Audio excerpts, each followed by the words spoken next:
At 7:12 a.m., my bank app flashed a single number that ate the air out of my lungs. 42,000. Gone. My husband called it a transfer error, and his ex dismissed it as a misunderstanding.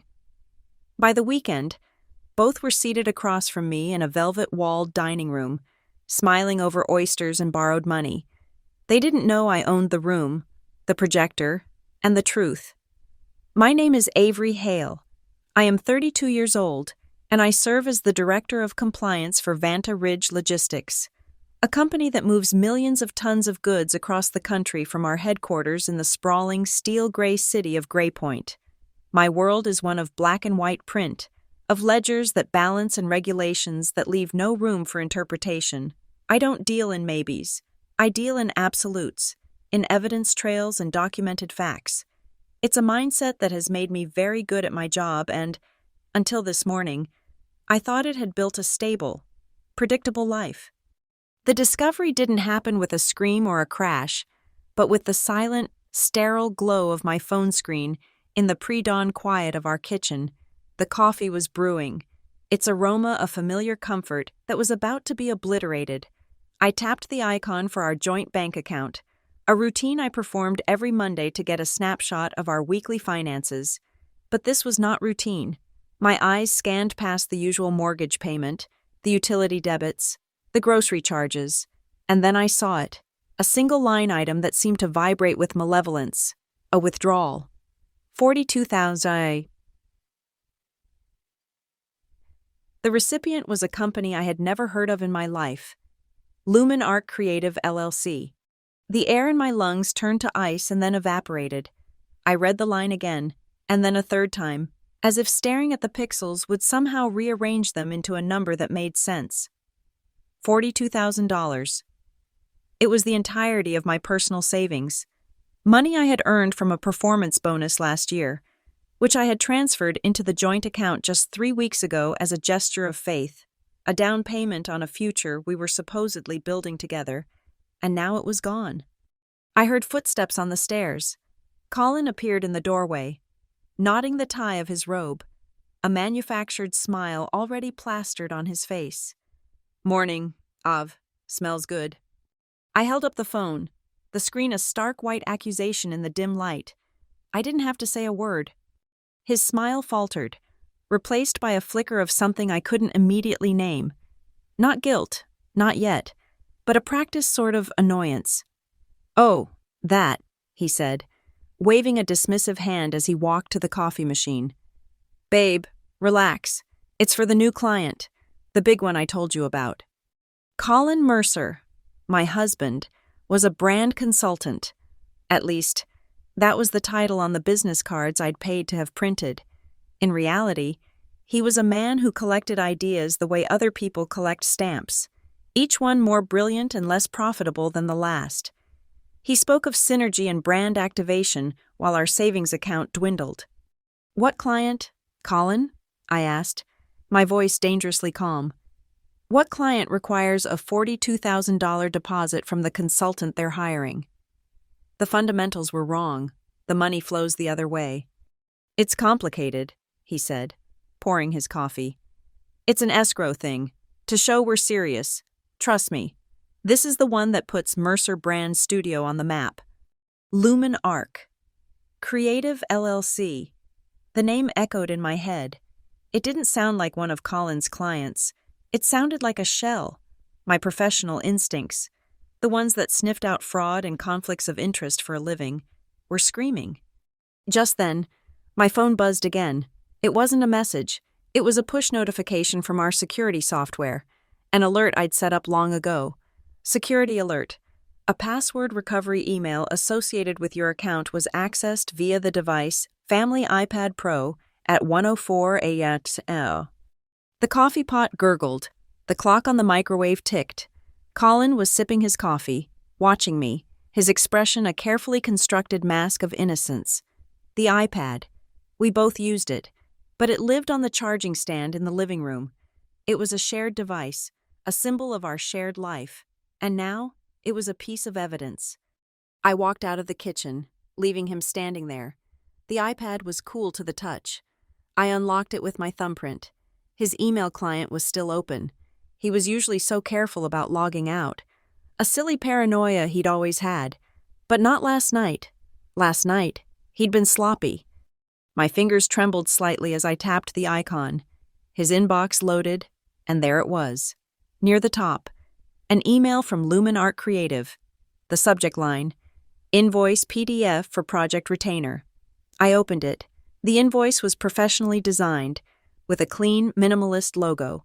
It was a bill for $42,000 for Phase 1 Strategic Realignment Services, and at the bottom, in small, elegant type, was the name of the project lead, the name of the person to whom all correspondence should be directed. Seraphine Vale. The name hit me harder than the number had. Seraphine, his college girlfriend, the one he swore was a youthful mistake, a closed chapter from a book he'd long since thrown away. A ghost who had just materialized in my life with a $42,000 invoice. My mind, trained for this, began to compartmentalize. The emotional shock was a wave I would have to ride later. Right now, I needed data.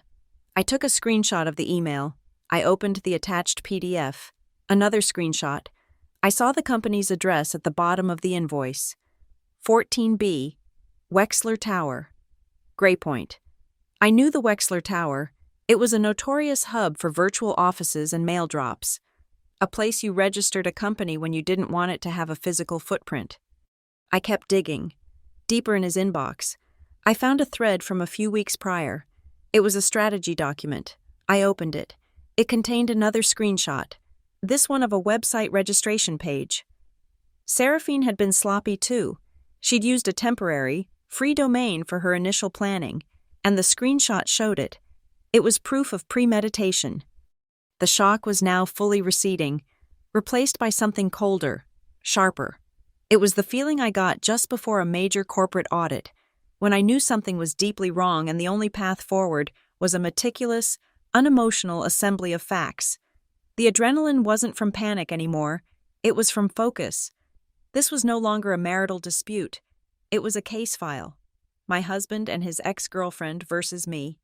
I picked up my phone and walked into my home office, closing the door. My first call was to the bank. I spoke to a fraud specialist, my voice steady and professional. I reported a potentially unauthorized transfer. "I'm sorry. Ms. Hale," the agent said after a few minutes on hold. The transfer was initiated via a two-factor authentication code sent to the phone number on file. "The funds have cleared. The transaction is marked as completed." Of course it was. Colin would have approved it from his own phone while I was asleep. "I understand," I said, shifting gears.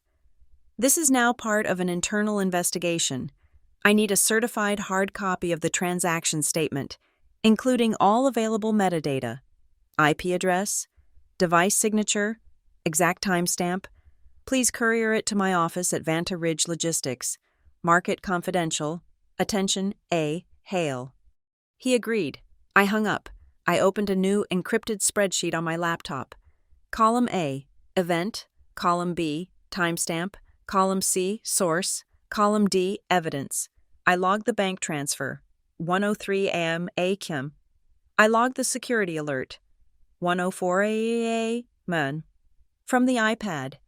I logged the transaction reference code from the banking app. I would cross-reference the IP address from the bank statement with my home network's access log later. I was building a chain of custody for the truth. I would not confront him. Not yet. A premature accusation would only give them time to coordinate their lies, to delete the emails, to muddy the waters. An amateur goes in shouting. A professional builds an airtight case and lets the evidence speak for itself. I needed them to feel safe. I needed them to get comfortable in their own deception, to tell their story so completely that when I presented the facts, the lies would collapse under their own weight. That evening, Colin came home with a bouquet of expensive lilies, their funereal scent filling the hallway. He found me in the living room, laptop open, feigning work. He placed the flowers on the table, a grand, hollow gesture. "I know you're upset," he began, his voice oozing a counterfeit sincerity that made my skin crawl. I should have told you the details beforehand. It was just moving so fast. This client. They're going to change everything for us. Avery. I looked up from my screen, meeting his gaze. I let the silence hang in the air for a moment. A heavy, suffocating blanket. He shifted his weight, the confidence wavering. "You don't trust me," he said. It wasn't a question. It was an accusation. A classic deflection designed to make me the villain. I offered him a small, tight smile, devoid of any warmth. "You're right," I said softly, my eyes as cold and hard as polished stone. I trust the ledger." We lived in Sparrow Heights, a neighborhood so meticulously curated, it felt less like a community and more like a movie set. Our house, number 42 on a street lined with identical crepe myrtles, was a testament to the life we were supposed to be living. From the outside, we were the picture of quiet, middle-class success. We were the Mercers, Colin and Avery, stable, kind, the couple who always brought a well-regarded bottle of Cabernet to the annual block party and whose recycling bins were always neatly sorted and placed on the curb by Tuesday evening. Our neighbors, the Potters, once remarked that we were the anchor of the street, a compliment that now felt like an epitaph for a life that had never really existed. This performance, this carefully constructed facade of domestic tranquility, was a full-time job, and I was its unpaid, overworked manager. The mask of the perfect marriage is assembled piece by piece, with promises acting as the foundational stitches. One of the strongest in ours had been Colin's vow regarding Seraphine Vale. It happened about a year into our marriage, when a college alumni newsletter arrived with her face smiling from the page, announcing some award or another. I saw the shadow pass over his face. Later that night, he'd brought it up himself, wrapping his arms around me in the kitchen. "She was a lesson," he'd said, his voice a low, theatrical and reassuring hum. "A youthful lesson in what I didn't want. You, Avery, you are what I want. That chapter is closed, locked, and the key has been thrown away." I'd believed him. I'd wanted to believe him. The promise was so clean, so absolute. It felt as binding as our marriage certificate. But a promise is only as strong as the person who makes it. In our marriage, there was a silent, unacknowledged division of labor. Colin was the dreamer, the visionary, the one who talked in grand gestures about future triumphs. I was the architect, the engineer, the logistician. I was the one who paid the bills, who balanced the checkbook, who kept the meticulous records for our tax audits. I was the keeper of the passwords, the scheduler of the dental appointments, the one who remembered trash day was Wednesday, and that the warranties on our appliances were about to expire. My professional life, a world of compliance and risk mitigation, had bled so thoroughly into my personal life that I had become the chief compliance officer of our home. It was a role I had accepted without complaint, because I thought we were a team, each playing to our strengths. I managed the present so he could build the future. I saw now that I had only been managing the overhead for his deceptions. Our dinners had become the clearest indicator of the rot. They were no longer moments of connection.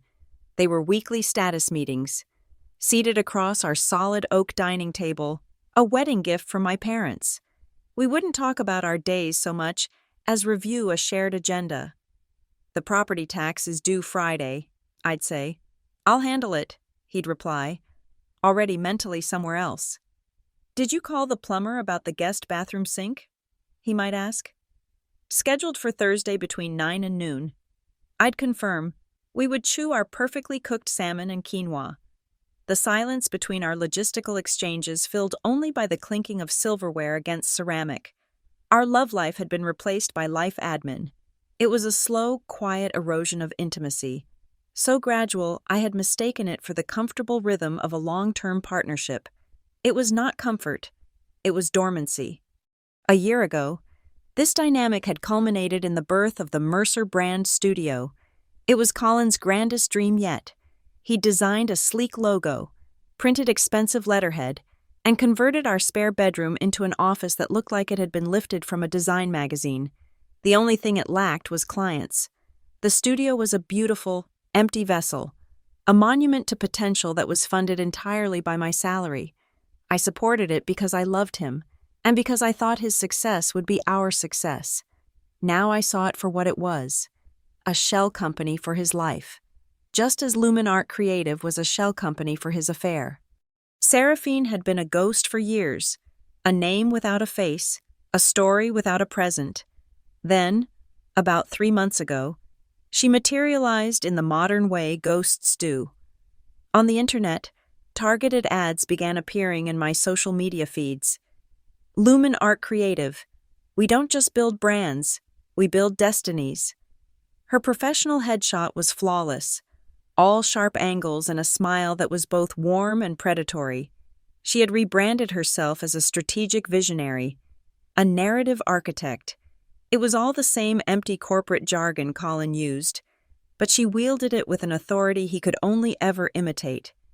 He told me he'd run into her at the Grey Point Marketing Summit 2 months back.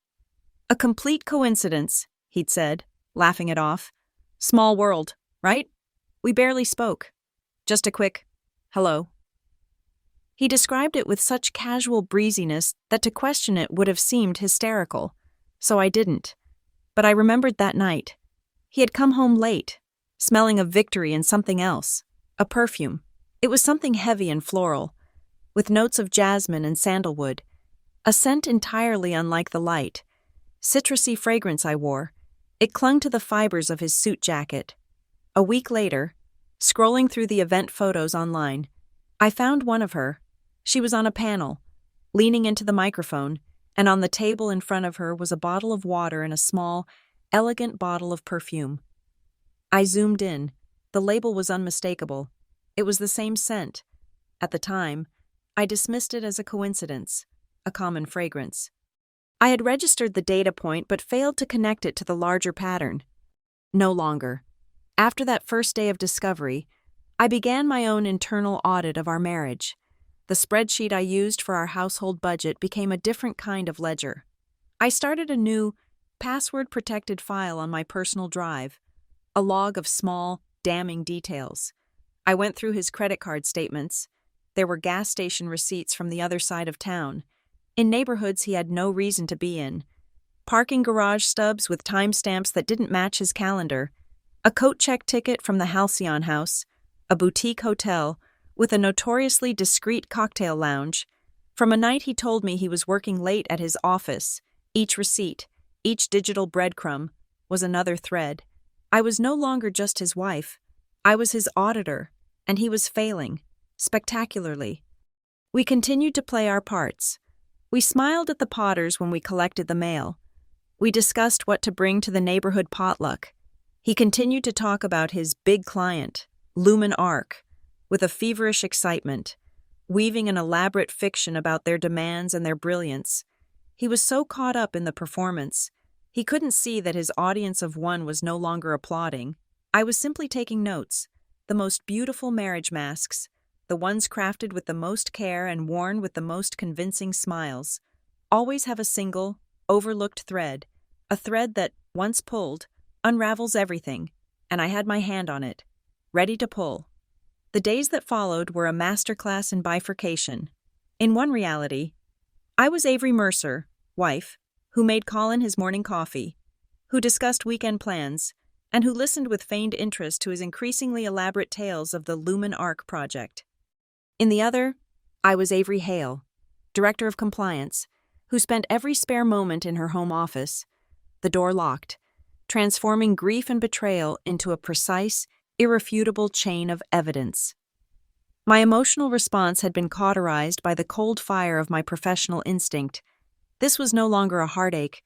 It was a forensic audit. The first exhibit arrived via courier, the certified bank statement. The paper was thick, official, and cold to the touch. It confirmed the transfer to Lumen Arc Creative LLC at 1:03 a.m., but the metadata was the true prize. It included the IP address of the originating device. My first direct link?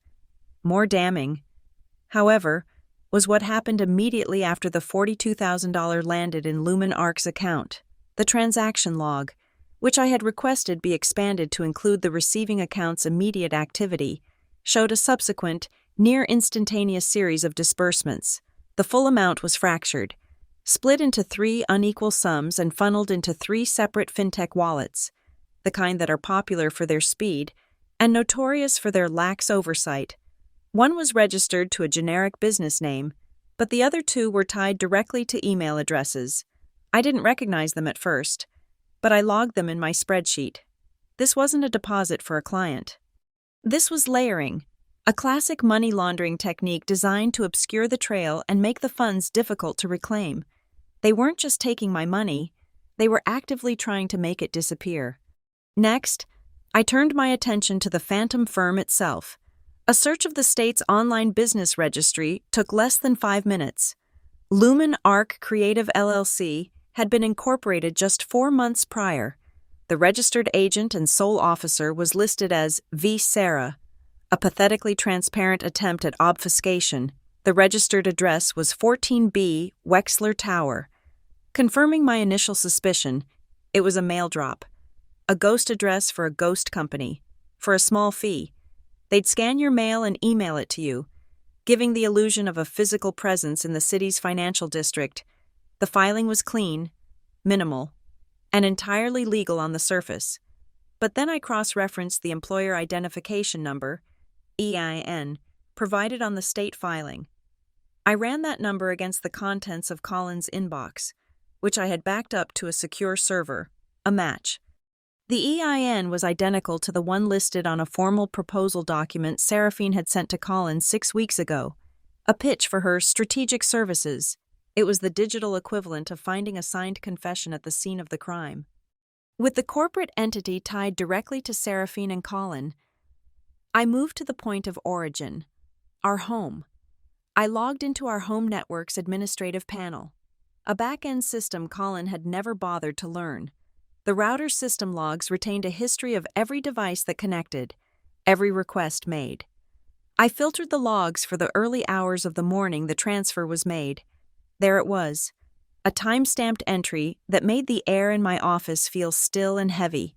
At 1:03 a.m., the same minute the bank registered the transfer, the device named Colin MBP, his MacBook Pro, had established a secure connection to our bank's IP address. He hadn't used the shared iPad after all. He'd used his own laptop, sitting just feet from where I slept, to orchestrate the theft. The pieces were locking into place, forming a picture of such profound and calculated betrayal that it took my breath away. But I still didn't have the motive. Why this elaborate scheme? Why steal, rather than ask? The answer, I suspected, was still on the iPad. I went back to it, this time not looking for recent emails, but for locally stored files, tucked away in a cloud-synced folder labeled Project Drafts. I found it. It wasn't an invoice. It was a contract. The file name was PR Our Retainer Urgent, PDF. It was a service agreement between the Mercer Brand Studio and Lumen Art Creative, and at the bottom, above the signature line, was a clause I had to read 3 times to fully process. It authorized a one-time direct transfer of funds from our joint account to act as a retainer, and there, in crisp, digital ink, was Colin's signature beneath the typed line, Colin Mercer, on behalf of Mercer Brand Studio and as authorized spouse. He had weaponized our marriage, turning a legal status of partnership into a tool for fraud. But that wasn't the worst of it. The contract was a Trojan horse. Attached as Appendix A was the full project proposal, the one for which the $42,000 was the retainer. Its title was clinical and chilling. Project Chimera, a narrative realignment strategy. The objective was laid out in cold, corporate bullet points. It was a multi-phase PR campaign, and I was the target. The stated goal was to reframe the narrative, remove Avery Hale from the Vanta Ridge Logistics compliance seat. My blood ran cold. This wasn't about funding their fledgling business. It was about professionally executing me. The proposal detailed a plan to anonymously leak fabricated documents to a friendly journalist, creating the appearance of a massive conflict of interest in my role as Director of Compliance. They would suggest I was using my position to benefit a competitor, a career-killing accusation. My $42,000 was funding a meticulously planned campaign to have me fired in disgrace, leaving me reputationally shattered and unemployed. Colin would be free of his financially stable wife, and Seraphine would eliminate the woman her ex had married. It was a 2-for-1 deal, paid for by the victim. I methodically saved every file, every screenshot, every log entry. Each piece of evidence was uploaded to a secure, encrypted cloud storage service that used blockchain verification to create an immutable, time-stamped record of every file. These were not just files anymore. They were exhibits. Exhibit A, the bank statement. Exhibit B, the corporate filing. Exhibit C, the network log. Exhibit D, the signed contract. Exhibit E, the smear campaign proposal. The case was airtight. My final call was not to Colin, but to Marcus Davies, the sharpest divorce attorney in Greypoint. I didn't cry. I didn't yell. I presented the facts with the same dispassionate clarity I would use to brief the board of directors. I summarized the transfer, the shell company, and the purpose of the funds. The $42,000 was from my performance bonus, Marcus, I stated. Separate property, which I transferred into our joint account less than a month ago. Commingled funds, he noted. Commingled with the intent to build a shared future, I corrected him. Under our state's laws, the commingling of separate property into a marital asset requires spousal consent for a withdrawal of this magnitude if it doesn't serve a mutual marital interest. I would argue that funding a campaign to get me fired does not qualify. There was a pause on the other end of the line, followed by a low chuckle. It wasn't a sound of humor, but of professional admiration. Avery, he said, his voice cutting through the static. You have him. You have them both. Cold. What's my next move? I asked. His advice was simple, direct, and resonated with every vengeful fiber of my being. Don't say a word. Don't let them know you even have a splinter. You have the evidence. Now, let them build the stage they plan to execute you on. And when they hand you the microphone, you use it to burn the whole thing down. The message arrived not with the intimacy of a text, but with the sterile professionalism of a LinkedIn direct message. It was from Seraphine Vale, her profile picture a study in calculated ambition. The text was a masterpiece of corporate gaslighting, designed to sound helpful, reasonable, and completely innocuous. Hi, Avery. Seraphine Vale here. Hope you're well. It's come to my attention there may have been an accounting error regarding a recent wire transfer. These new fintech platforms can be so finicky. My apologies for any confusion this may have caused on your end. Let me know when you have a moment to connect, and I'll be happy to get it all fixed for you. Best, S. The quotation marks around the word fixed were a deliberate touch, a little piece of condescending theater. She wasn't offering to correct an error. She was offering to manage my reaction to her crime. The message was a probe, a carefully calibrated test to see if I was a hysterical wife or a legitimate threat. My response was brief and immediate. Larch and Vine, tomorrow, 12:30 p.m. I chose the location with purpose. Larch and Vine was a glass box of a coffee shop in the heart of the financial district, perpetually thrumming with the lunchtime rush of bankers, lawyers, and analysts. It was a place of high visibility and complete anonymity, where conversations were drowned out by the hiss of the espresso machine and the clatter of 100 simultaneous business dealings. It was a place where no one would notice a quiet conversation, but where it would be impossible for anyone to cause a scene. It was my territory, not hers. She arrived at precisely 12:31, a calculated power move to show she was busy but not disrespectful. She wore a winter white trench coat, belted tightly at the waist, a stark slash of manufactured purity against the gray backdrop of the city. Her hair was perfect. Her smile was perfect. It was the kind of high-gloss, impenetrable smile that could sell snake oil to a physician. Avery, she said, her voice smooth as cream as she slid into the chair opposite me. She placed a pristine leather portfolio on the table. Thank you for meeting me. It's so important that we, as women in business, can sort these things out directly, you know? Sister to sister.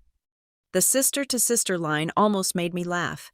I felt the same sense of sisterhood with her as a gazelle feels for a crocodile. I said nothing, simply gesturing to the menu. A waitress appeared, and I ordered a black coffee. Seraphine ordered a ridiculously complex matcha latte with oat milk and a whisper of lavender. Even her coffee order was a brand statement. Once the waitress was gone, she leaned forward, her professional mask firmly in place. "So, about this little mix-up," she began, her tone confidential. "It seems our invoicing software had a glitch and pulled from the wrong sub-account for a client retainer. Terribly embarrassing. Of course, we want to make it right immediately.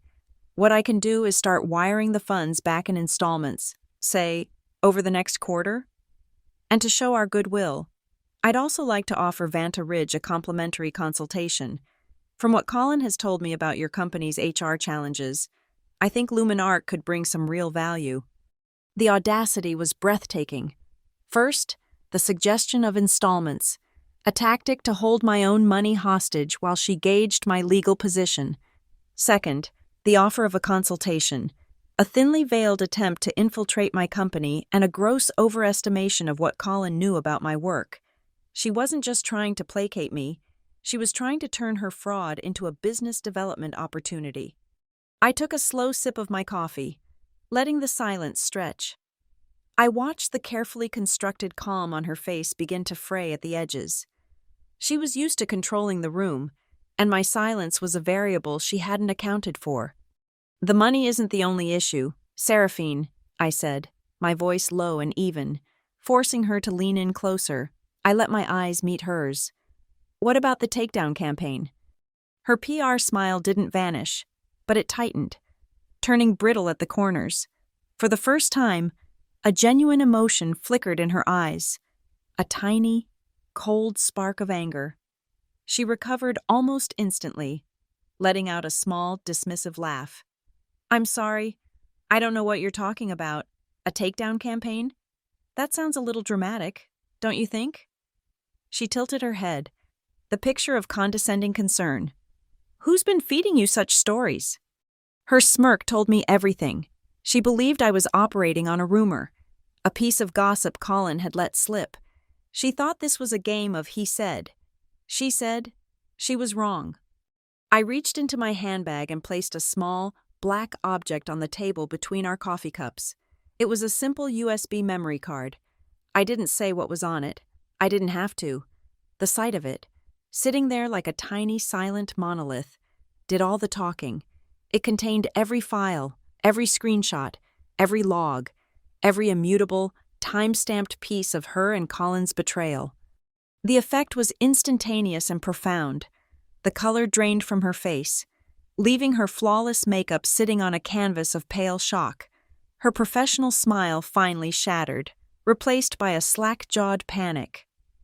Her eyes darted from the memory card to my face and back again, the frantic movements of a cornered animal, the portfolio, the white coat, the perfect hair. It was all just a costume, and the actress inside had forgotten all her lines. She started to stammer, a string of half-formed denials and questions. That's not... In her panic, she scrambled for leverage, for some way to regain control of the narrative. She tried to pivot back to a world she understood, a world of deals, events, and powerful people. "Look, whatever you think you know, you're making a huge mistake," she said, her voice a strained whisper. "This is bigger than you and me. Colin and I are about to land a massive investor. We have a presentation. You can't interfere with that. The Halcyon House investor dinner on Saturday. It's critical." And there it was. The final piece. The Halcyon House. The investor dinner. The event that had consumed my professional life for the past 2 months. My event. The annual Vanta Ridge Logistics Stakeholder Dinner. A high-stakes evening I personally organized and hosted for our company's most important investors and partners. The realization washed over me with a chilling clarity.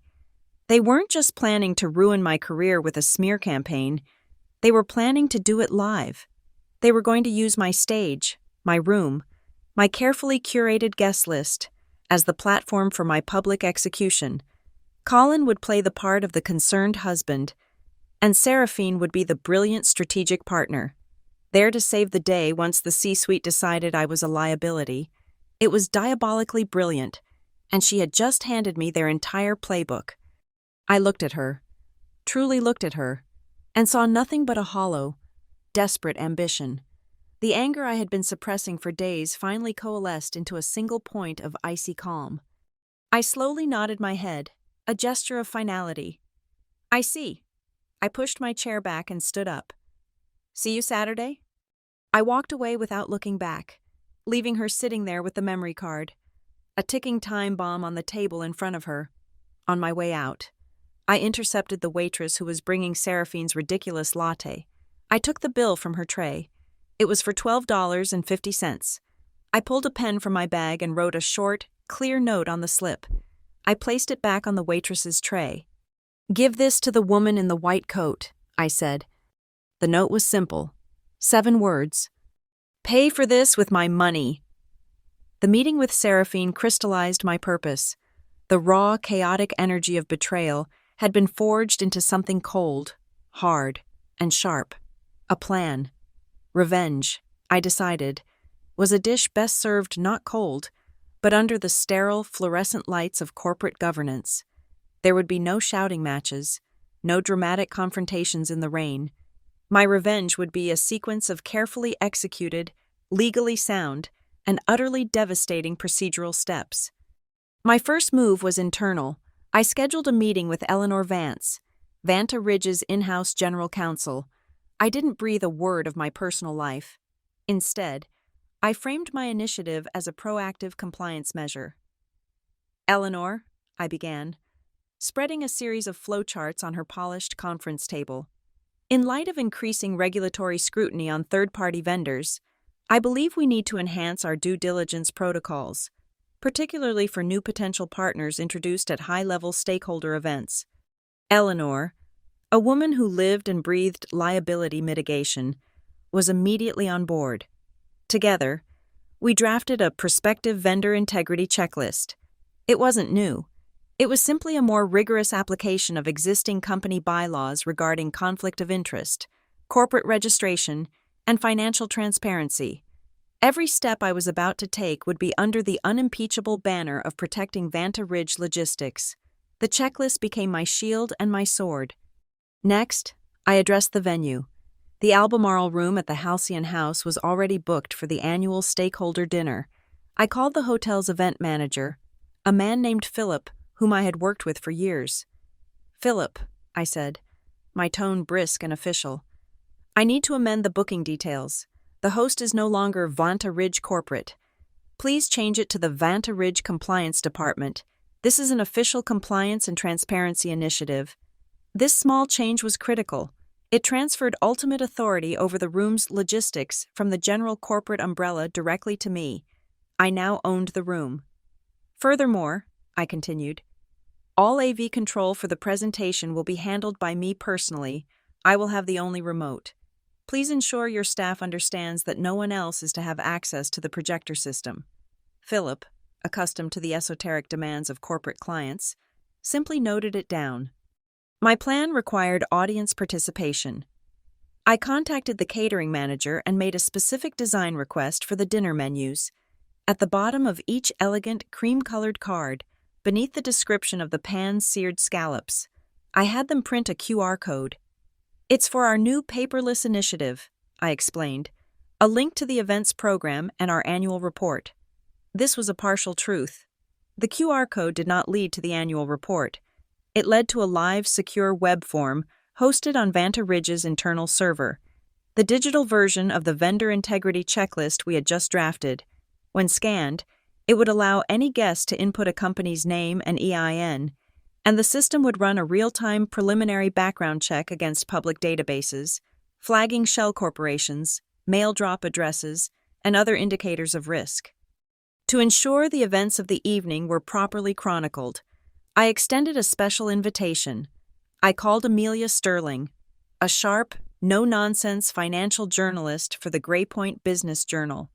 "Amelia," I said, "Vanta Ridge is hosting a dinner on Saturday to demonstrate our new industry-leading standards in vendor transparency. We're providing our key stakeholders with tools for real-time due diligence. I thought it might be an interesting piece for you. A look at compliance in practice. I wasn't leaking a story. I was inviting a professional to witness a corporate demonstration. Her presence would serve as an impartial, high-stakes notary. The centerpiece of my plan was the presentation itself. I spent 2 nights building the slide deck. It was not a dramatic narrative but a sterile, forensic audit. Each slide was a clinical presentation of a single fact, its source digitally signed and time-stamped. Slide 1. Lumen Arc Creative LLC's corporate filing, with the Wexler Tower mail drop address highlighted in red. Slide 2. The certified bank statement showing the $42,000 transfer. Slide 3. A flowchart illustrating the immediate disbursement of the funds into the 3 fintech wallets, with arrows linking the wallets to Seraphine's known email associates. Slide 4. The contract, with Colin's signature under the Authorized Spouse Clause magnified. Slide 5. The project proposal. Reframe the narrative, with the objective of my removal from Vanta Ridge stated in their own words. The final slide was a simple, stark summary of violations against our company's code of conduct. It was an airtight, logical progression of irrefutable evidence. With the trap designed, I took the necessary legal steps. I contacted my bank's fraud department again. I am formally notifying you of a pending civil dispute regarding this transaction, I stated, providing the transaction number. My legal counsel will be filing a complaint for fraudulent misrepresentation and conversion. I request that you place an administrative flag on this transaction and notify the recipient fintech platforms of a pending legal challenge to the legitimacy of the funds in the associated accounts. This wasn't a Hollywood-style freeze, but a formal procedural move. It would force the platforms to scrutinize any attempt by Seraphine to move the money, effectively pinning it in place until the law could catch up. Now, it was time to bait the hook. I went home and put on the performance of a lifetime. I found Colin in his office, staring at his laptop with a look of intense self-importance. I approached him softly, placing a hand on his shoulder. "Colin," I said, my voice full of manufactured regret. "I've been thinking, I overreacted the other day. It's a lot of money, and it shocked me. But you're my husband. I trust you. If you say this client is our future, then I'm all in." The relief that washed over his face was palpable. He was so arrogant, so convinced of his own cleverness, that he accepted my surrender without question. "I knew you'd come around, Av," he said, beaming. "This is going to be huge." "I want to celebrate it," I said. "With you, with your new partner. The Vanta Ridge stakeholder dinner is this Saturday. It's the perfect place. Bring Seraphine. Introduce her to my world. Let's make this official." His eyes lit up. The fool was going to do it. He was going to bring his co-conspirator to the scene of my planned execution. "That's a brilliant idea," he said, already reaching for his phone, no doubt to text her the good news. The next morning, I sent the updated guest list to the Halcyon House. I didn't list them under my name. I listed them formally. Mr. Colin Mercer, Mercer Brand Studio, Ms. Seraphine Vale, Lumen Arc Creative LLC. Under the guest type column, I entered prospective media partners. They weren't my guests. They were potential vendors, subject to the evening's proceedings. My last preparation was a simple manila envelope. Inside, I placed a single, crisp document drafted by Marcus Davies. It was a formal legal demand letter. It outlined the fraudulent transfer and offered 2 options. Option A: return the full $42,000 within 24 hours via wire transfer, and in return, I would sign a non-disclosure agreement regarding the matter. Option B: face immediate civil litigation for fraud and conversion, and I would forward my entire evidence file to the district attorney's office to explore criminal charges. The envelope was my checkmate. The dinner was just the board on which it would be delivered. The first tremor hit on Friday morning, less than 36 hours before the dinner.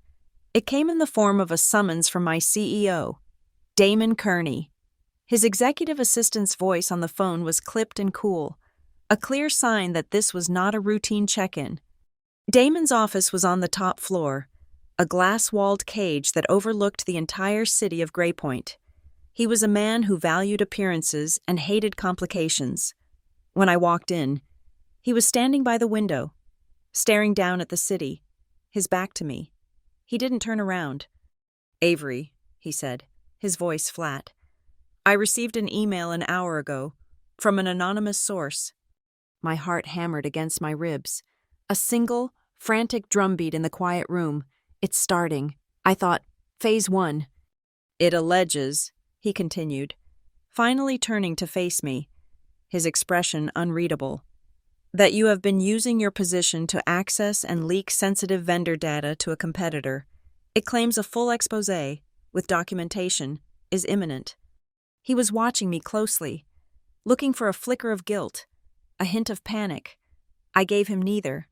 I met his gaze, my own expression one of professional concern. I had spent years building a reputation for unflappable integrity. Now, I was cashing it in. "An anonymous email is not evidence, Damon," I said calmly. "It's a tactic. May I see the email's metadata?" He gestured to his computer screen. I leaned in. The sender was a disposable, encrypted email address, untraceable on its own. The content was vague but poisonous, full of corporate buzzwords like ethical breach and fiduciary irresponsibility. It was designed to plant a seed of doubt, to create a fog of suspicion that would be difficult to navigate. "As you know," I said, straightening up, "I am hosting the stakeholder dinner tomorrow night to demonstrate our new vendor transparency protocols. I believe any concerns about data integrity can and will be addressed then. In a formal and public setting, I will have a full presentation." It was a gamble. I was using their own attack as a justification for my planned counterattack. Damon considered this, tapping a pen on his desk. He hated messes, but he loved solutions, especially ones that projected an image of control and forward-thinking policy. "Fine," he said, his tone still wary. "But this had better be clean. Avery, I don't want any surprises." "The only surprises, Damon," I replied, "will be for those who operate in bad faith." I left his office and went directly to the one place in the building where data told no lies. The IT department, Jordan Pike, the head of IT, was a quiet genius who trusted network logs more than he trusted people. He saw the world in packets and protocols. I found him in the chilled air of the main server room, surrounded by blinking green lights. "Jordan," I said, getting straight to the point, "I have a situation." I didn't give him the whole story. I gave him the data. I showed him the certified copy of my home network log from the night of the transfer, with the timestamp and the device ID. Colin MBP, highlighted. "I have a personal device that was used to access my bank at a specific time. I need to know if it's possible to trace a different kind of packet, an anonymous email, with the same level of precision." He looked at the log, his eyes scanning the lines of code. He respected the evidence. "Anonymity is a spectrum," he said, turning to his terminal. "They can hide the sender, but they can't always hide the origin point. The email to Damon, tell me the exact time it was received." I gave it to him, he typed furiously, his fingers a blur across the keyboard. Lines of code scrolled down the screen. For a full minute, the only sounds were the whirring of the server fans and the rhythmic clicking of the keys. "Got it," he said suddenly. He pointed to a single line on the screen. It was an IP address. The email was sent through a series of relays, but the origin node, the initial handshake with the encrypted service, it came from a public Wi-Fi network. "Where?" I asked, my voice tight. Jordan ran a trace. The result flashed on the screen, and I felt a surge of cold triumph. "The Halcyon House," he said, looking up at me, a new understanding in his eyes. "It was sent from their guest Wi-Fi network last week." This was the linchpin. Seraphine, in her arrogance, had sent the warning shot from the same location where she and Colin frequently met, the same hotel where she planned to detonate my career. It was sloppy, and it was all I needed. I asked Jordan to document his findings in a signed, time-stamped report and email it to me. He agreed without question. He was on my side now. The data had convinced him. The second tremor came that afternoon, in the form of a phone call from a number I knew by heart. It was Rowena Voss, the managing partner of Larkwell Capital, our largest institutional investor. Rowena was a shark in a world of dolphins, a woman whose opinion could make or break our stock price. "Avery," she said, dispensing with pleasantries, "I'm hearing whispers, chatter about instability in your department. I don't like chatter. If there's a problem at the stakeholder dinner tomorrow night, I want the full, unvarnished truth. Is that understood?" Rowena didn't care about my marriage or my stolen money. She cared about the stability of her investment. My personal crisis was now a direct threat to her portfolio, and she was giving me one chance to get ahead of it. I made another calculated decision. "You'll have it, Rowena," I said. "The truth is the entire agenda. I'm sending you a secure file now. It's a 3-page executive summary of my compliance presentation, a preview." "This is irregular," she said, but there was a note of intrigued respect in her voice. "These are irregular circumstances," I replied. "You'll see my evidence is sourced and irrefutable." I hung up and sent her the encrypted file. It was a massive risk. If she saw it as an internal panic, she could pull support, but I was betting she would see it for what it was, a competent executive neutralizing a threat before it could impact the company. I was betting she would value the truth more than she would punish the breach of protocol. Allies began to materialize from the woodwork. My closest colleague in the compliance department, Priya, a woman with a quiet demeanor and a fierce sense of loyalty, came to my desk. "I heard about the meeting with Damon," she said, her voice low. "Whatever is happening on Saturday, I want to help. Where do you want me?" "The AV booth," I said immediately. "My remote will control the presentation, but if something technical should happen, I need someone I trust at the master controls." She nodded, a silent promise. I called Philip at the Halcyon House again. "Philip, as a precaution for our event, I'd like to request a uniformed security guard be posted outside the Albemarle room from 7 p.m. until the event concludes. Their only instruction is that no one enters or leaves the room during the main presentation unless I give the signal."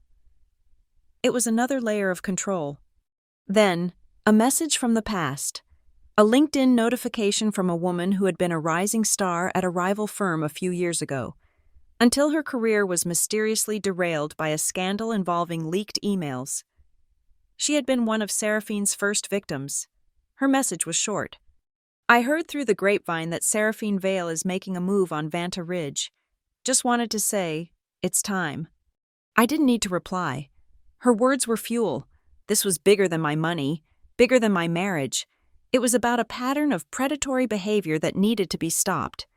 That night, Colin was jittery with excitement, laying out his best suit for the dinner. He saw it as his coronation, the night he and his brilliant partner would be welcomed into the big leagues. He had no idea he was preparing for his own arraignment. I was not seeking pity. I was not seeking sympathy. I was seeking clarity. The truth had been obscured by lies, by whispers, by anonymous emails.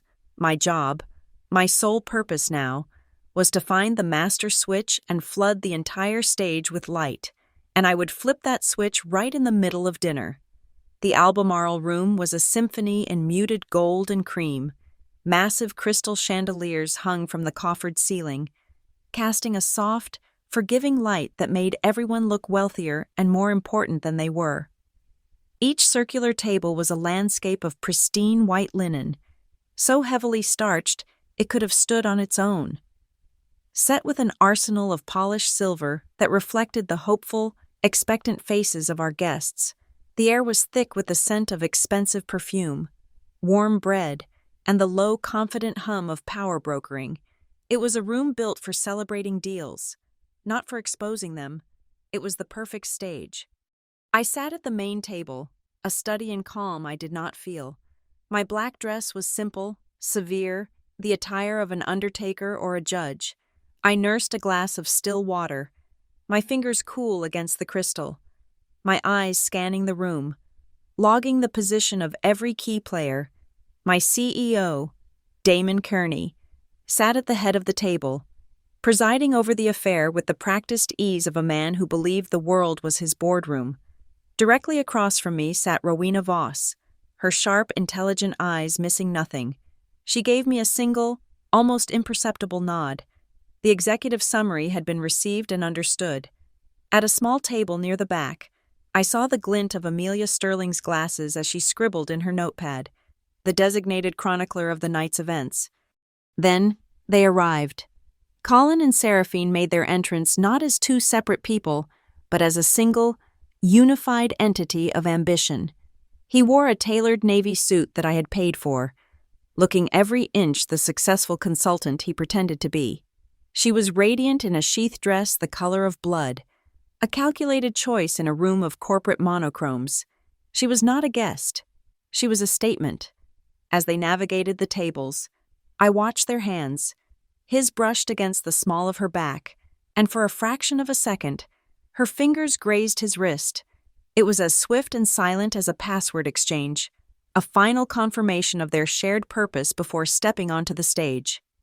They took their seats at our table, Colin to my right, Seraphine beside him. He leaned in to kiss my cheek, a dry, papery gesture for the benefit of our audience. "You look amazing, Av," he whispered, his voice thick with a triumphant possessiveness that made my stomach clench. "You both look like $1 million, I replied, my voice perfectly even, or 42,000. Anyway. The first course was served, a delicate tower of crab and avocado. The conversation flowed easily around the table, a predictable current of market forecasts and golf handicaps. Colin and Seraphine were brilliant, weaving seamlessly into the fabric of the evening. He was charming and self-deprecating. She was sharp, insightful, and subtly flattering to Damon. They were a performance art piece titled The Power Couple. When the plates were cleared, I stood up. A gentle chime from a water glass brought the room to a low murmur. I gripped the small, black remote in my hand, its single button a point of immense gravity. "Good evening, everyone," I began, my voice clear and steady, amplified slightly by the room's discreet sound system. "Thank you all for being here, for years. This dinner has been a celebration of our successes. Tonight, I want to shift the focus slightly. Tonight is about the process behind that success. It's about the integrity of our partnerships. This evening, we are launching a new initiative, a presentation on the transparency of our vendor ecosystem." I saw a flicker of confusion on Damon's face, but Rowena's expression remained placid. Colin gave me a tight, encouraging smile, assuming this was some boring corporate preamble he had to endure before his moment. "As part of that initiative," I continued, "we are always looking to engage with new, dynamic partners who align with our values. On that note, my husband, Colin Mercer of Mercer Brand Studio, has been working closely with a promising new strategic agency. I'd like to invite his partner, Seraphine Vale of Lumen Art Creative, to say a few words." I had handed her the rope, and with a brilliant, confident smile, she began to fashion her own noose. She rose gracefully, a vision of corporate poise. "Thank you, Avery," she said, her voice resonating with warmth. "It's an honor to be here among so many titans of industry. At Lumen Arc, we believe that narrative is everything. We partner with forward-thinking companies to shape their future. We see Vanta Ridge not just as a potential client, but as a future strategic partner in a bold new chapter. We are incredibly excited about the possibilities." She sat down to a polite smattering of applause. She was beaming, flushed with the success of her pitch. Colin reached under the table and gave her knee a quick, congratulatory squeeze. He thought no one saw. I saw. "Thank you, Seraphine," I said, my voice still level. "A compelling narrative, indeed, and in the spirit of the full transparency I mentioned, we invite you all to participate in our new verification process." I raised my menu. "You'll find a QR code at the bottom of your menus. I encourage you to take a moment, scan it with your phones, and test our new real-time vendor due diligence tool. Feel free to use Luminart Creative as your test case. A ripple of curiosity moved through the room as phones were raised. Across the room, I saw Priya in the AV booth. Give me a thumbs up. Jordan had the system live. The trap was now set and baited. Beneath the table, my own phone vibrated. A text message from Colin. Don't ruin tonight with this boring compliance crap. I typed my reply with one hand, my eyes never leaving the room. I'm not ruining it. I'm fixing it. The waiters began to circulate, their movements a silent, choreographed ballet as they served the main course, pan-seared scallops on a bed of saffron risotto. The aroma filled the air. The gentle clinking of silver on porcelain resumed. The ambient soundtrack of the elite at ease. Colin was laughing at something Damon said. Seraphine was leaning in, talking animatedly with the COO. They were inside. They felt safe. I watched them take their first bites. I let them savor the taste of success, the flavor of a victory they believed was just moments away. Then, as the last waiter retreated from our table and the room settled into the comfortable rhythm of the main course, I raised my hand. And I pressed the button. The large screen behind Damon, which had been displaying the Vanta Ridge logo, went black. The sudden change drew every eye. The clinking of forks and knives faltered, then stopped. A deep silence fell over the Albemarle room, a vacuum of sound and expectation. Into that void, the projector hummed to life, casting the first sliver of light onto the screen and into the darkness of their lies. The first image that appeared on the screen was not a photograph or a chart, but a document. It was a scanned copy of the Articles of Incorporation for Lumen Art Creative LLC, crisp and official in black and white.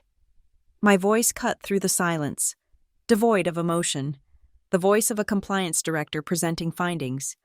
Exhibit A, I said, as a red box materialized on screen, highlighting the business address. The state registration of Lumen Art Creative, filed 4 months ago. The address of record is Wexler Tower, Suite 14B, a commercial mail drop. A low murmur rippled through the room. A mail drop was not illegal, but in the world of high-stakes corporate partnerships, it was a glaring red flag. Colin's face was a mask of confusion, while Seraphine's smile was frozen in place, a rictus of dawning horror. I clicked the remote. The screen changed. The second slide was a clean, undeniable screenshot from my certified bank statement. A single line item was circled in red. $42,000. From that circle, 3 bold black arrows radiated outwards, pointing to screenshots of the 3 fintech wallet accounts that had received the funds almost instantaneously. 2 of the wallet registrations were clearly linked to email addresses containing Seraphine's name. Exhibit B, I continued, my tone unchanged. The transfer of $42,000 from my personal savings, which had been temporarily commingled into a joint account, into the Lumen Arc operating account. The funds were then immediately layered into 3 separate, less regulated fintech accounts controlled by Ms. Vale. The air in the room grew thin, heavy. Forks were now resting on plates. Damon Kearney was staring at the screen, his jaw tight. I clicked the remote again. The third slide was the most damning yet. It was the contract. The urgent PR retainer agreement between Mercer Brand Studio and Lumen Art Creative, and at the bottom, magnified to fill the right half of the screen, was my husband's elegant, familiar signature, captured in blue digital ink. A red arrow pointed to the typed words directly above it, Authorized Spouse. And Exhibit C, I said, letting the words land with the force of a physical blow. The contract authorizing the transfer, signed by my husband, Colin Mercer, invoking his legal status as my spouse to access and appropriate what was separate property, without my knowledge or consent. This is outrageous! Seraphine's voice, though shaking, was sharp with indignation. She shot to her feet, her chair scraping harshly against the floor. These are fabrications. Those documents have been doctored, forged. I didn't look at her. I looked at the screen and clicked the remote. The contract slide was instantly replaced by a new, more complex image. A digital signature is not like an ink signature, Ms. Vale, I explained to the room. It is cryptographically sealed. On the screen, you see the document's SHA-256 hash, its unique, unchangeable digital fingerprint. Beside it is the verification certificate from the signing authority, time-stamped to the exact second the contract was signed, and next to that, the IP address and device ID logged by the signature service. I let my eyes drift to Colin. The signature was executed from the device identified as Colin MBP on our home network at 1:03 a.m. Seraphine stared, her mouth slightly agape. There was no argument against a cryptographic hash. It was a mathematical absolute. She wilted back into her chair, a puppet with its strings cut. It was Colin's turn. He jumped to his feet, his face pale, his hands raised in a placating gesture. "Avery, stop this," he pleaded, his voice cracking. He was no longer addressing the room. He was addressing me, trying to drag this back into the realm of a domestic dispute. "This is a misunderstanding. We can talk about this at home. I'll pay it back. I swear, I'll pay it all back tomorrow." His plea hung in the air, an admission of guilt wrapped in a promise of restitution. I turned my head slowly to look at him, my expression unyielding. I reached into the portfolio beside my plate and retrieved the manila envelope. I slid it across the white linen tablecloth until it stopped directly in front of his risotto. "There will be no need for promises, Colin," I said calmly. "That is a demand letter from my attorney. It offers you one 24-hour window to return the full amount in exchange for my signature on an NDA. After that, the offer is rescinded, and we proceed with litigation." It was at this moment that Rowena Voss spoke, her voice cutting through the tension like a scalpel. "Avery," she said, her eyes locked on me. "This is all very compelling, but is it relevant to Vanta Ridge?" It was the question I had been waiting for, the question that elevated this from a personal betrayal to a corporate threat. "It is, Rowena," I said, turning my attention back to the screen. "It is the only thing that's relevant." I clicked the remote. The fourth slide appeared. It was a screenshot of the anonymous email that had been sent to Damon, the one accusing me of leaking company data, but I had Jordan Pike's forensics to add. A red box highlighted the email's point of origin, a public Wi-Fi network, and in large, bold letters beneath it, Source IP, the Halcyon House Guest Network, sent 1 week ago. A collective gasp went through the room. They were in the very building where the attack against our company had been launched. "The plan was never just to steal my money," I explained, my voice ringing with cold clarity. "The plan was to use my money to fund a smear campaign to have me removed from my position as Director of Compliance, a campaign launched from this very hotel." I let that sink in for a beat. Then, I delivered the final, interactive blow. "For those of you who tested our new vendor verification tool earlier," I said, gesturing to the QR codes on the menus, "I invite you to please refresh the page." A quiet chaos ensued. Phones were raised again, across the room. I could see the screens of dozens of investors and executives. This time, when they ran the check on Lumen Art Creative LLC, the result was different. A large, red banner now appeared at the top of the verification page, a banner I had authorized Jordan to push live the moment Slide 4 went up. The text was stark. "Vendor risk alert. Conflict of interest and shell company indicators. Further engagement not advised." This was the end for Seraphine. The public humiliation, the technological unmasking, was too much. Her face crumpled. Tears streamed down her cheeks, carving paths through her perfect makeup. She turned on Colin, her voice a desperate, trembling sob. "You told me it was an advance," she cried, her voice carrying across the silent room.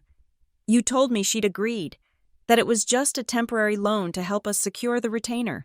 You promised me this was all above board." The room was a tableau of shock and disgust. Colin stood frozen, exposed as both a thief and a coward, sacrificed by his partner in the final, desperate moments. Damon was looking at me, a new, profound respect dawning in his eyes. Rowena was already making a quiet call on her cell phone. I picked up the remote for the last time, clearing the screen. I stood to my full height and looked past the shell-shocked faces at our table, my gaze finding the small, discreet camera Amelia Sterling, the journalist, had placed on her table. I looked directly into its lens, ensuring my final statement would be the only one that mattered. "There is no client," I said, my voice resonating with absolute authority, "worth stealing from your wife and defrauding your shareholders."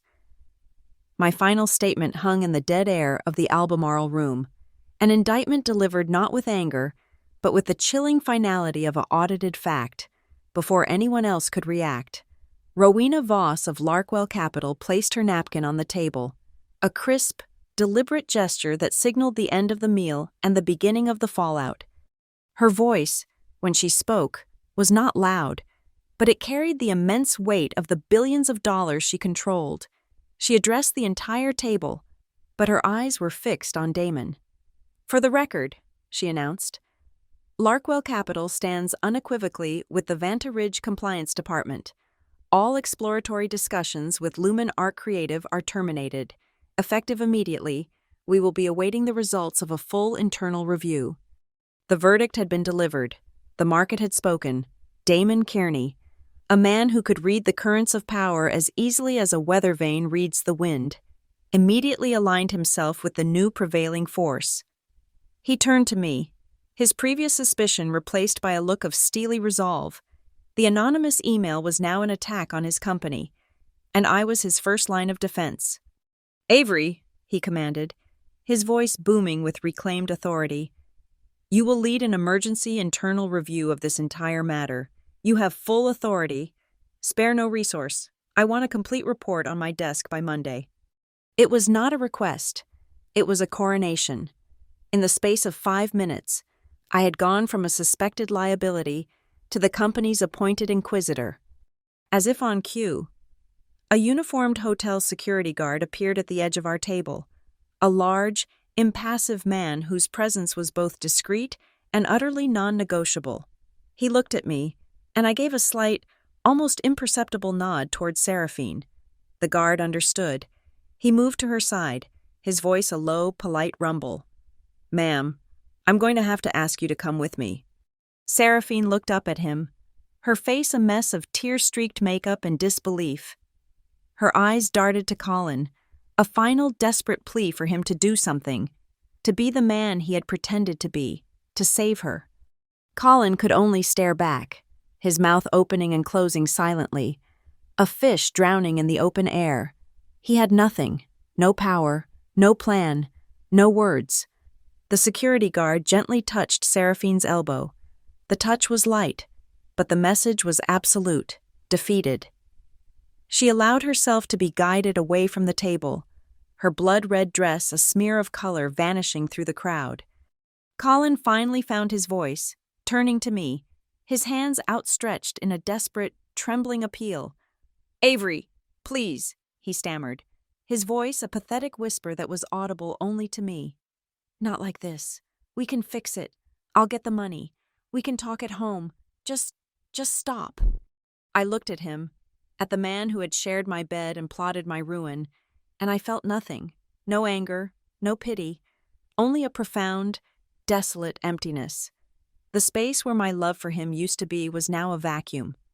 I reached into my portfolio for the second time and pulled out another envelope, identical to the first. I did not slide it.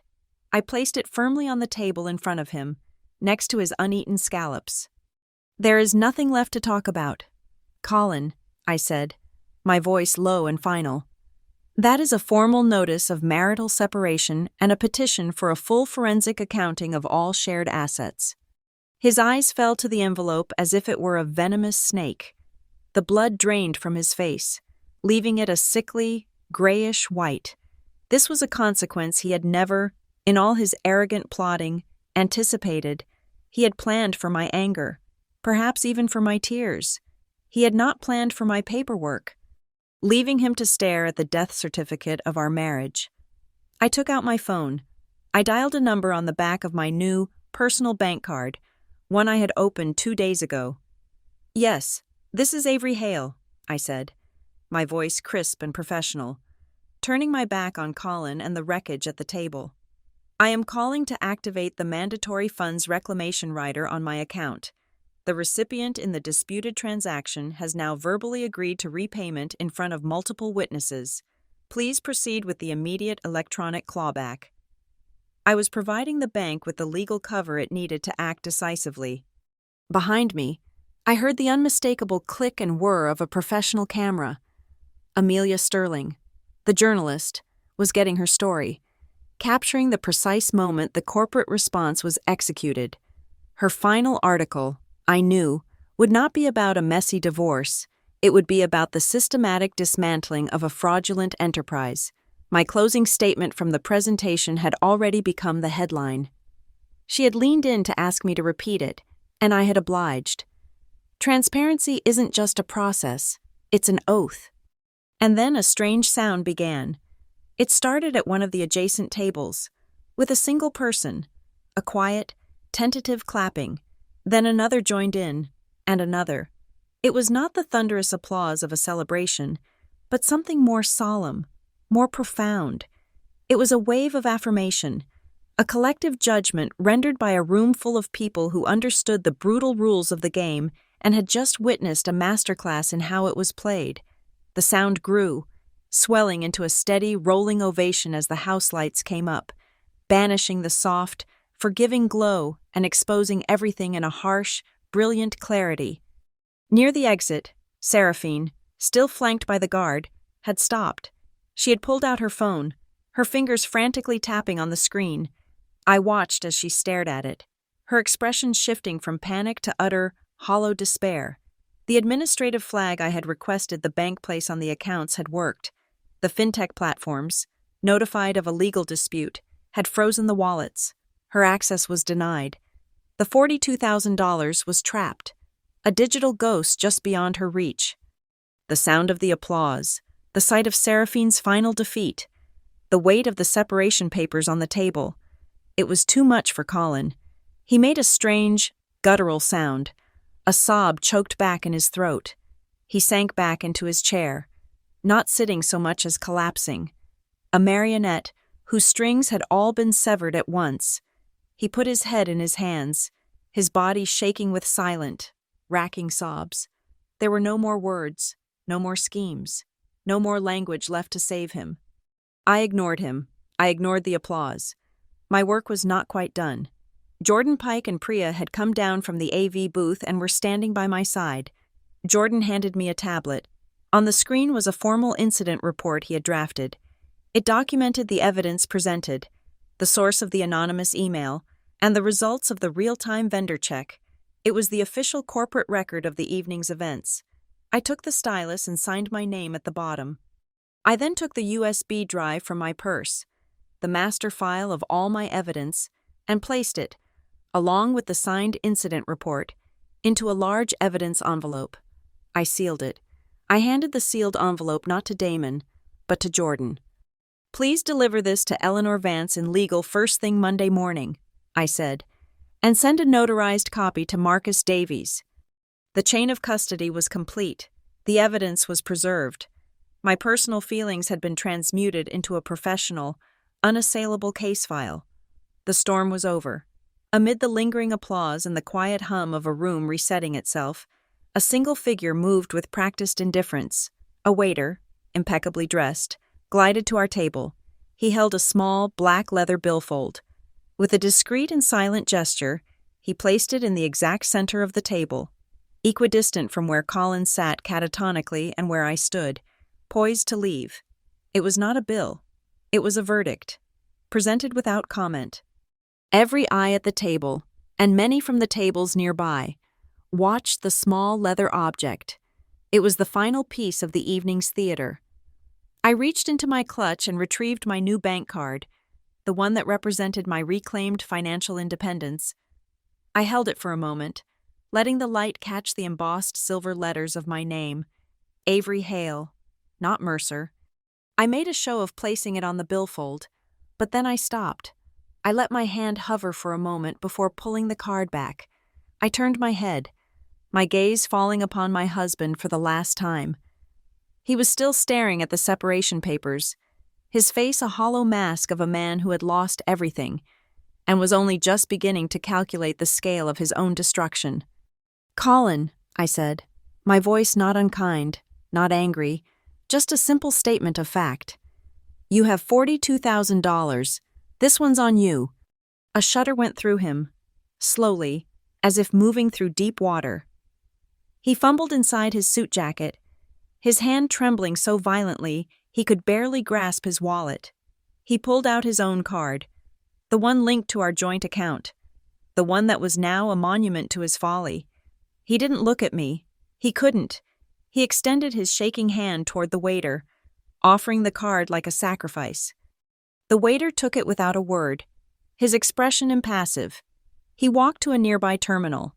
The only sound in the now silent room was the quiet beep of the card being inserted, followed by the dry mechanical whir of the machine processing the transaction. A final, definitive sound, the sound of an account being settled. It was a small, insignificant noise that signified the closing of a massive, life-altering ledger. I stood up, my movements fluid and unhurried. The manila envelope containing the demand letter for the money was still on the table. It was empty now, its purpose served. I picked it up. The money would be back in my account by morning. My honor had arrived first. As I turned to leave, a hand touched my shoulder lightly. It was Rowena. She looked at me, her sharp eyes holding a look of profound, unsentimental respect. "You start again tomorrow," she said. It was not a question. It was a statement of fact from a woman who understood survival.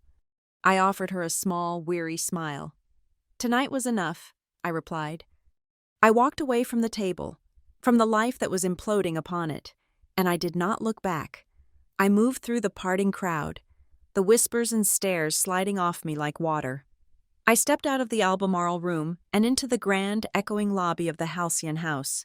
The cool night air drifted in through the open doors, carrying the clean, salty scent of the fountain splashing in the courtyard outside. It smelled like the ocean. It smelled like freedom. Behind me, the heavy oak door of the Albemarle room swung shut, its latch clicking into place with a soft, final thud. The sound sealed the room, entombing my husband with his shame, swallowing any last, desperate excuse he might have finally found the words to utter. There were no more words to say. There was no reason to turn around. The marriage was closed out, settled and finalized, like a failed transaction. The story ends here, at the precise moment the receipt prints, still warm from the machine. Thank you so much for listening to my story. To connect with our community, I'd love to know where you're tuning in from. So please share your location in the comments below and let me know your thoughts. Don't forget to subscribe and like the video for extra support. Please hit the hype button to help this story be heard by more people.